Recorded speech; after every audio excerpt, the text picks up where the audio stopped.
শিক্ষার্থীবৃন্দ, আশা করি তোমরা ভালো আছো। আটোয়ারি অনলাইন ক্লাসের পক্ষ থেকে তোমাদের সবাইকে শুভেচ্ছা ও স্বাগত। আমি রিসোর্স টিচার সায়েন্স প্রমিলা রানী, বালিয়া লক্ষ্মী থান উচ্চ বিদ্যালয়, আটোয়ারি, পঞ্চগড়।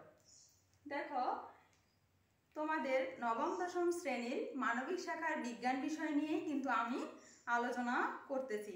এই বিজ্ঞান বিষয়ের তৃতীয় অধ্যায়ের আজকে আমি পড়াবো কি পাঠ শিরোনাম আজকে আমার হার্টবিট, আর এই হার্টবিট থেকে আসবে কিন্তু কার্ডিয়াক চক্রটা। এখন দেখো, গত ক্লাসে আমি তোমাদের কিন্তু এই হৃৎপিণ্ড সম্পর্কে আলোচনা করেছিলাম। হৃৎপিণ্ড কি, হৃৎপিণ্ডর কাজ কি, হৃৎপিণ্ডের গঠন সম্পর্কে আলোচনা গত ক্লাসে আমি করেছিলাম। আজকে দেখো, আজকেও কিন্তু এই হৃৎপিণ্ডের উপরেই আলোচনাটা হবে। এখন দেখো, হার্টবিট, আসলে হার্টবিটটা কি। এখন দেখো, আমি কিন্তু গত ক্লাসে বলেছিলাম যে এই যে হৃৎপিণ্ডটা অনবরত কি হচ্ছে, সংকুচিত হচ্ছে এবং প্রসারিত হচ্ছে, সংকুচিত হচ্ছে এবং প্রসারিত হচ্ছে। এই সংকোচন এবং প্রসারণের মাধ্যমেই কিন্তু এই হৃৎপিণ্ডটার মাধ্যমে কিন্তু আমাদের সারা দেহে রক্তটা সঞ্চালিত হয়।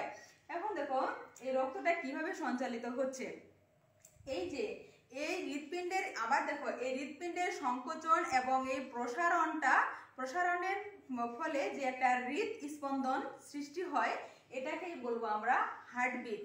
আর এই একটা হৃদস্পন্দন সম্পন্ন হতে যে চক্রটা হয়, সৃষ্টি হয়, সেটাকে বলবো আমরা কার্ডিয়াক চক্র। সেটাকে আমরা কি বলবো, কার্ডিয়াক চক্র। এখন দেখো, আমি এখানে চিত্রটা আর্ট করে দিয়েছি, যে এখানে হৃৎপিণ্ডের চিত্র। এটার নাম হলো ডান অলিন্দ।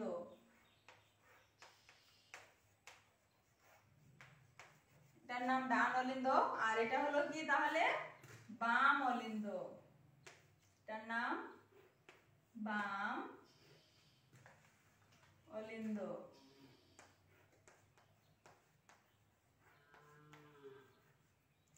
হৃৎপিণ্ডের দেখো, উপরের আমি বলছি যে হৃৎপিণ্ডটার প্রকোষ্ঠ 4টা, উপরেরটা হচ্ছে ডান অলিন্দ আর এই পাশে হলো বাম অলিন্দ।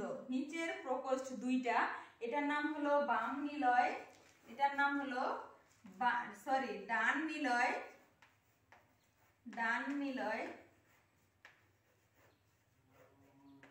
নিলয়, আর এটা হলো বাম নিলয়। এটার নাম কি, বাম নিলয়।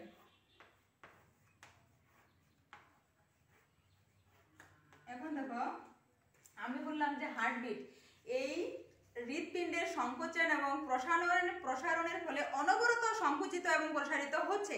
এই সংকোচন এবং প্রসারণের ফলে যে একটা হৃদস্পন্দন সৃষ্টি হয়, সেটাকে আমরা বলবো হার্টবিট। এখন দেখো, এই হার্টবিটটা, এই যে হৃদস্পন্দন অনবরত সংকুচিত হচ্ছে, প্রসারিত হচ্ছে, এই যে একটা চক্র সম্পন্ন হচ্ছে, এই চক্রটাকে আমরা বলবো কার্ডিয়াক চক্র। আর এই চক্রটা কয় ধাপে সম্পন্ন হয়, 4টি ধাপে সম্পন্ন হয়। কয়টি ধাপে, 4টি ধাপে সম্পন্ন হয়। এখন দেখো, আমি বলেছিলাম যে হৃৎপিণ্ডের প্রকোষ্ঠ হলো 4টা, উপরে 2টা, নিচে 2টা। উপরেরটা হলো ডান অলিন্দ আর হচ্ছে বাম অলিন্দ, আর নিচেরটা হচ্ছে ডান নিলয়, এই পাশে হলো বাম নিলয়। এখন দেখো, এই ডান অলিন্দের কি হবে, ডান অলিন্দের ডায়াস্টল, ডান অলিন্দ যখন, এই অলিন্দের যখন ডায়াস্টল হবে, ডায়াস্টল মানে কি, প্রসারিত হওয়া। ডায়াস্টল মানে কি, প্রসারিত হওয়া। এই অলিন্দ যখন প্রসারিত হবে, আমি বলেছিলাম যে যখন হৃৎপিণ্ডটা প্রসারিত হবে, তখন আমাদের সারা দেহ থেকে রক্তটা কোথায় আসবে, হৃৎপিণ্ডে ফেরত আসবে।